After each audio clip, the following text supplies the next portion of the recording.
조인섭 변호사의 상담소.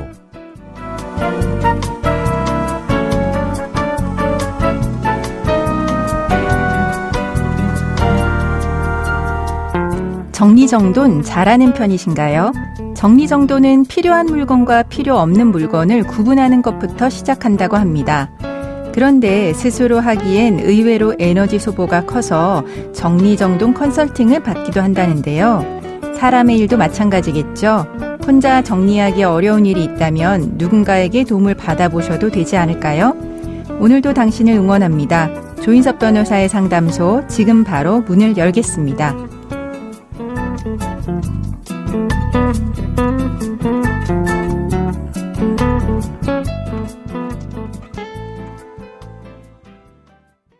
당신을 위한 로하우스 조담소, 오늘은 조윤영 변호사와 함께합니다. 안녕하세요. 안녕하세요. 법무법인 신세계로의 조윤용 변호사입니다. 오늘은 어떤 고민이 기다리고 있는지 먼저 사연부터 알아보겠습니다.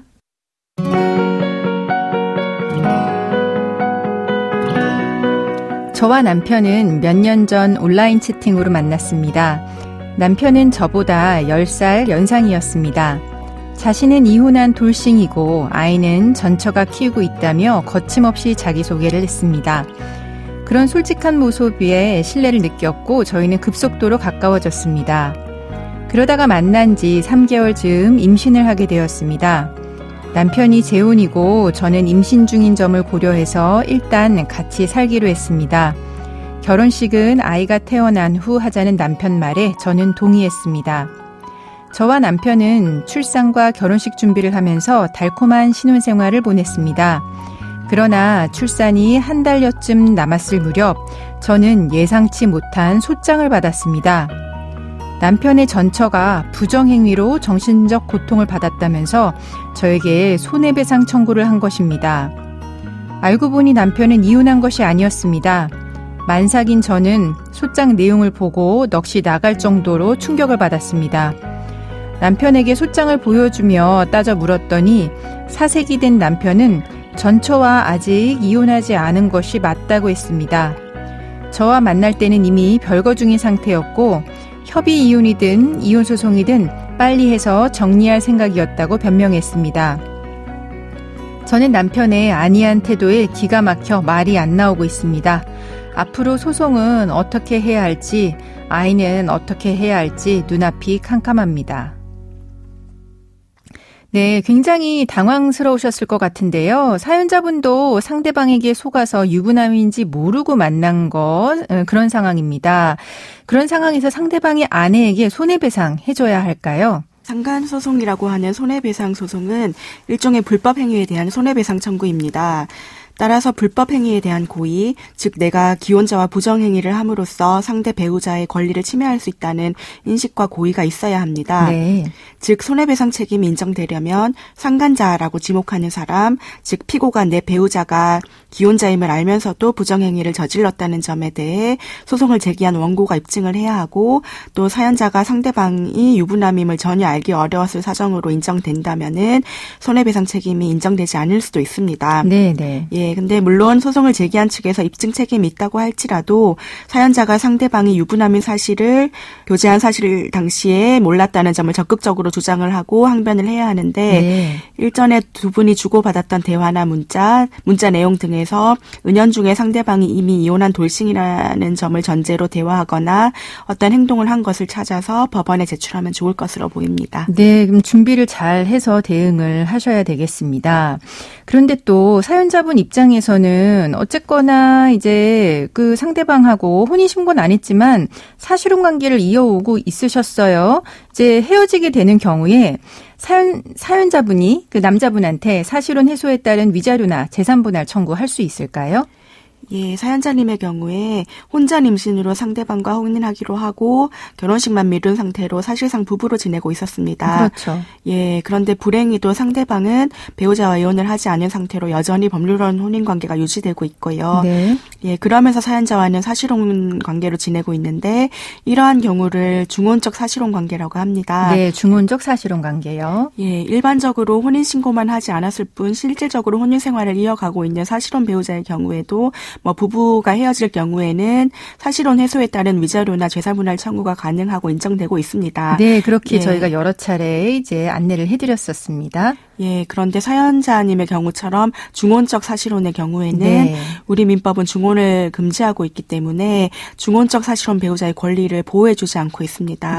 따라서 사연자님 같은 경우에 중혼적 사실혼 배우자는 사실혼이 파탄되더라도 위자료 청구나 재산분할 청구는 하지 못할 것 같습니다. 네, 그러니까 원칙적으로 사실혼의 경우에도 위자료, 재산분할 청구가 가능하지만 다른 사람과 혼인 신고가 되어 있는 중혼적 사실혼의 경우에는 위자료나 재산분할 청구할 수 없다는 거네요. 하지만 사연자분 입장에서는 좀 억울할 수도 있을 것 같긴 합니다. 사연자분이 그 상대방에 대해서 처벌할 수 있게 하는 방법이나 뭔가 법적 대처할 수 있는 방법은 없을까요?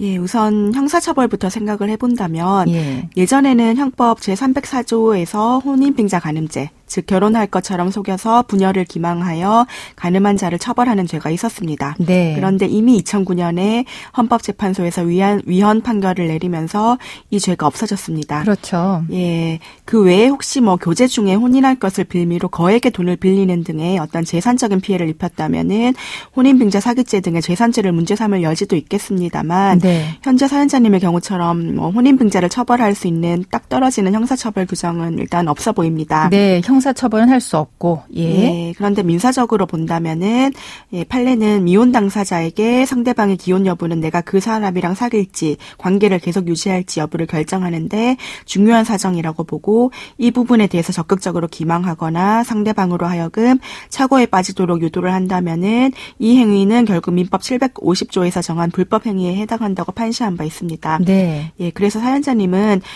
상대방에 대해서 사연자의 성적 자기결정권을 침해했다는 이유로 민사상 손해배상 청구를 해서 인정받을 수 있을 것으로 보입니다. 네, 그러니까 형사고소할 만한 부분은 보이진 않지만 민사상 손해배상 청구는 할 수 있겠다라고 하는 이야기네요.